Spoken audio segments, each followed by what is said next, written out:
A leaked internal Pentagon memo has sent shockwaves through the US-UK relationship, revealing that the Trump administration is weighing a dramatic reversal of America's long-standing position on the Falkland Islands, not out of any legal or historical conviction, but as an act of calculated political retaliation against allies Washington considers insufficiently loyal. The document, which circulated among senior Defense Department officials late last Friday, outlines a menu of options designed to punish European NATO allies deemed uncooperative with US policy toward Iran. Among the most explosive proposals, formally reclassifying the Falkland Islands as a remaining European imperial possession and withdrawing American diplomatic support for British sovereignty over the archipelago. The memo stops short of suggesting a US withdrawal from NATO or the removal of American troops from European soil. But Trump himself, in a recent interview, described the possibility of abandoning the alliance as going, in his words, well beyond a simple reconsideration.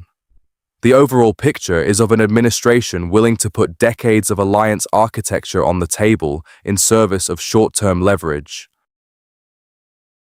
The response from London was immediate, sharp, and remarkably unified across the political spectrum. Prime Minister Keir Starmer's office declared British sovereignty over the islands non-negotiable and the right to self-determination beyond any discussion.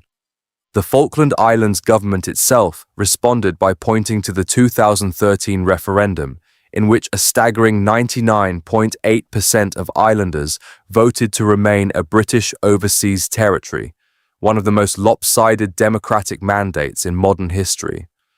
Conservative opposition leader Kemi Badenoch went further, calling the American suggestion an absolute absurdity. The message from London, regardless of party, was the same. This is not a subject open to negotiation, pressure, or horse trading. The most visceral reactions, however, came from those who paid the highest price for the islands in 1982. Simon Weston, severely burned when the RFA Sir Galahad was struck by Argentine aircraft at Bluff Cove, said the islanders deserved better than to be treated as anyone's political football. It makes me feel sad. Sad that we don't have any genuine leadership from the so-called, and I mean the so-called leader of the free world. It just is a nonsense. Leave people alone.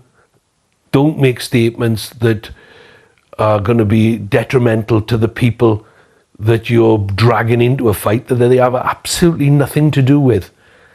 Leave them alone. Back off. Peter Robinson, the Royal Marine famously photographed marching across the islands with a Union Jack tied to his pack, was more blunt still, calling Trump a bully exploiting American power to satisfy personal objectives. These are not politicians choosing their words carefully. These are men with scars, literal and otherwise, from the last time the world debated who owned those islands. On the other side of the Atlantic, the terrain has been carefully prepared over many months. President Javier Milei, ideologically aligned with Trump and enjoying unusually warm access to the White House, has made the Malvinas claim a consistent drumbeat of his foreign policy, publicly declaring it non-negotiable and stating that his government is doing everything humanly possible to return the islands to Argentine hands. Behind that rhetoric, there is concrete movement. In December, negotiations between Buenos Aires and London over lifting the post-war arms embargo came to light, an embargo that has long prevented Argentina from acquiring advanced military technology capable of shifting the balance of power in the South Atlantic. More recently, it emerged that the United States had pressured the UK not to obstruct the transfer of Danish F-16 fighter jets to the Argentine Air Force, a transaction that would partially restore an air superiority capability Argentina lost entirely in the decades following 1982. Argentine Foreign Minister Pablo Carno then seized the diplomatic moment to publicly invite bilateral negotiations with London over the archipelago's future, completing a coordinated sequence that looks far less like coincidence and far more like strategy. To understand why this memo creates such discomfort in Washington, you have to go back to the conflict it would effectively relitigate. The 1982 Falklands War lasted 74 days, triggered when Argentina's military junta ordered the invasion of islands Britain had administered continuously since 1833. By the time it ended, 255 British servicemen and approximately 650 Argentine personnel were dead. The Royal Navy lost frigates, destroyers, and transport ships to Argentine aviation. The Argentines lost the cruiser ARA General Belgrano, sunk by the nuclear submarine HMS Conqueror in one of the war's most controversial moments. What is less often remembered is the role the United States played in securing the British victory. Washington began the conflict nominally neutral, but quickly and decisively tilted toward London. The Reagan administration granted Britain use of Ascension Island as a critical forward operating base, supplied advanced Sidewinder missiles for the Sea Harriers, and, perhaps most importantly, provided continuous satellite intelligence on Argentine fleet and troop movements. Without that intelligence advantage and logistical support, the British campaign would have been immeasurably harder and its outcome far from certain. Now, 44 years later, the administration studying the possibility of doing the exact opposite is the one sitting in the same White House that backed Britain the first time around. The historical inversion could hardly be more pointed. British and American officials have been quick to publicly minimize the memo, with sources on both sides characterizing it as more of an intimidation signal, a rumor designed to unsettle, than a formal policy proposal working its way through the system, and there are legitimate reasons to treat it with some caution. But London's deeper fear is considerably simpler than a formal policy reversal.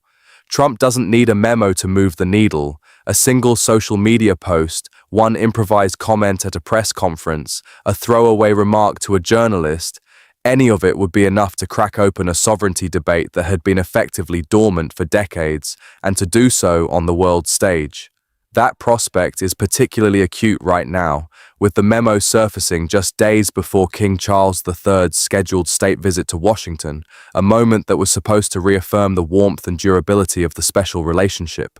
Whether this turns out to be a deliberate pressure campaign, a diplomatic trial balloon floated to test British resolve, or simply the chaotic output of an administration that treats all relationships as transactional, the signal sent to the broader world is the same. The era in which Washington offered unconditional diplomatic cover to its Western allies, simply by virtue of their being Western allies, is over.